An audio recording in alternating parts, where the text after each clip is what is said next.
Hello, just wanted to share with you Ford Flex owners. There was a clicking sound behind the dash. My wife said, hey, I got a clicking sound, and so we investigated. I went online.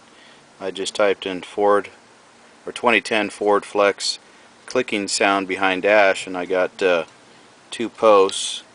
And I don't know who this person is, Gary ST16, and he wrote, the clicking noise is caused by the HVAC Recirculation Door Activator. To confirm this is your problem, when you start the vehicle and the clicking begins, immediately push the recirculating air button. If the noise stops, that is a problem. The fix is relatively simple.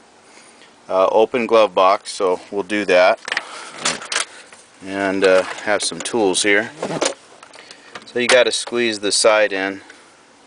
I did the left side here and right side. If I didn't have the camera, I'd be doing both sides.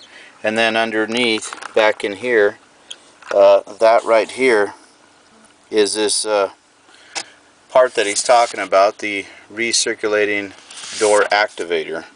So that's right here. And he says, go ahead and start your car, and if the clicking stops when you hit the recirculate button, that's your problem. So we're going to go ahead and try it. Let's see what happens here.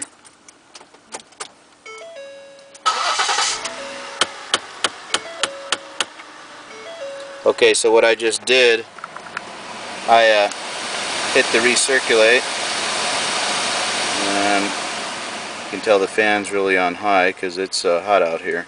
But here was the quick fix. At least it was the indicator that oh, there it goes again. I hit that. See the button? I activated the recirculate and it stops, so I'll take it off. And it only lasts, nope, see? Every time I hit the button, the recirculate button, it goes away. So it just happens when you first start the car. So I'll take it off. See if the clicking comes back in. There it is. See? So that's the problem. And I'll go ahead and take off the recirculate, and I can feel it clicking right here. So according to the poster, he says open the glove box, which we did.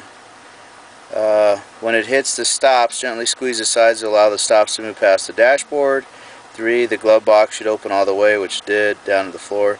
Look through the opening, and on the firewall you will see the actuator.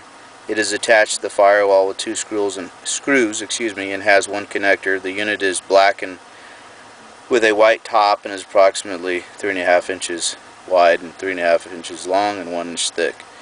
Take out the two screws, disconnect the connector, and head off to your Ford dealer. I paid $18.02 with tax. Installation is the reverse of the removal. Simple and easy, and savings of $200+ over what the dealer wanted to replace the unit. I believe that.